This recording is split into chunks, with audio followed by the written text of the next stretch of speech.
عليكم يا أهالي البصرة الكرام، يا من استقبلتمونا بالأحضان،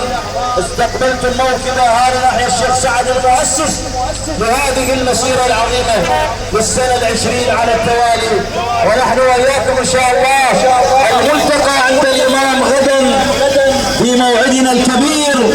الجنة الغراء التي أعدت للمتقين، ونحن وإياكم إن شاء الله من المتقين إن شاء الله عند مليك مقتدر. وبارك الله فيكم